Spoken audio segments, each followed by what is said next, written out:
Today we meet the talented Ashley Uys, award-winning scientist who has received the stamp of approval to create a rapid COVID-19 diagnostic test that gives results within minutes, which will drastically reduce the waiting time for results. Ashley, congratulations and welcome to Afternoon Express.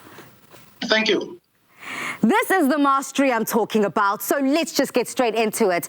In non-scientific jargon, for all of us to understand, what is the name of the test and how does this incredible test work? The test is called the saliva antigen COVID test. So basically it detects viral proteins in saliva. And it's as simple as a pregnancy test. You apply the saliva to the test itself and you get results within 15 minutes. Wow, that quick and that easy to understand. This is truly remarkable. How is this a game changer for the current testing methods that we are currently experiencing in South Africa? So, of course, in order to fight any pandemic, you need data. And in order to obtain the data, you need diagnostic tests. So, of course, COVID-19 being fairly new, of course, there were many challenges for scientists out there to develop products that would be feasible to be able to get data that is accurate enough for government to put measures in place. So for us, we looked at obviously point of care to be able to use the technology and test individuals at the point of care would assist in the turnaround time for results. And that's what we focused on. We focused a lot on quick tests at the point of care that can be administered by anybody. And of course, the most important part when it comes to this is validation. And that's what we're going through at the moment.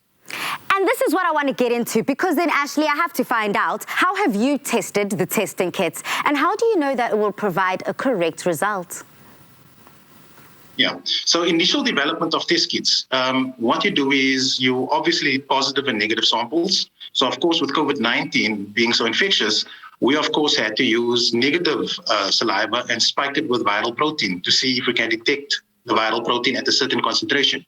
So by concentration, I mean you need to detect very low concentrations of viral proteins in saliva in order to detect the virus early. What we've done was we've done a series of experiments whereby we spiked negative saliva, but we also managed to obtain actual positive saliva samples from individuals who were exposed by their family members who were confirmed positive cases.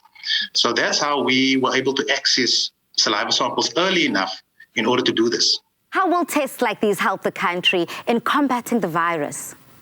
At the moment, we all know that testing is way too slow. The number of tests conducted and the data that we're getting is extremely important to know when we're reaching the peak. The peak of infection is obviously the highest point of infection, after which recoveries actually exceeds the number of infections, and that's when it's on decline. So that data is quite important. And in order to do that, you need diagnostic products. Of course, at the moment, they're using PCR. PCR stands for polymerase chain reaction. It's a lab-based test. What we've done was we looked at a similar concept to detect viral proteins rather than antibody buildup in your blood, because that is what our regulatory body has been struggling with in terms of how to release these test kits. Of course, you can imagine, because it's so infectious and we have asymptomatic patients in the population, regulations should be tight around this. So our intention is obviously to validate the product as best as possible, to utilize the resources government made available and the testing laboratories. And of course, with our in-house testing, we're quite happy with the performance. Until it's been stamped by our regulatory body, of course, we can't release anything. Now, we're always talking about money here on the show and making things affordable. So what is the affordability of the testing kits and where will the public be able to purchase them from? So rapid tests are not, it's very cost effective. It's not too expensive to administer compared to laboratory-based testing. So in order to access the product itself, we need to follow guidelines set aside by our regulatory body. And they basically regulate where you can sell these products. At the moment, the serological test, which is the antibody test, the blood-based test, can only be used in data collection surveys. This is an antigen test, and we haven't come across a specification that government wants in terms of sensitivity and specificity, which is obviously the accuracy of the test. So we will be liaising with them, and we will be recommending a specification for the test, but also, of course, with all tests, they have limitations. Yeah. One of the concerns government had was the reason why they don't want you to sell the product to public directly. If they use the test incorrectly or they misinterpret results, then of course it has a negative effect in terms of curbing the infection. So we are, of course, following guidelines as per what our regulatory body requires.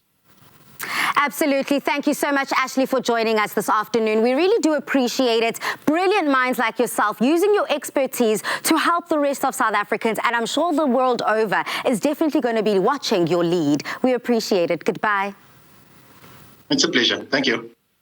South Africa, please do head over to social media. Use that hashtag Afternoon Express and let us know your thoughts on this incredible initiative and these testing kits. I hope that they'll definitely enlighten us and break down some of that anxiety we're feeling during this time.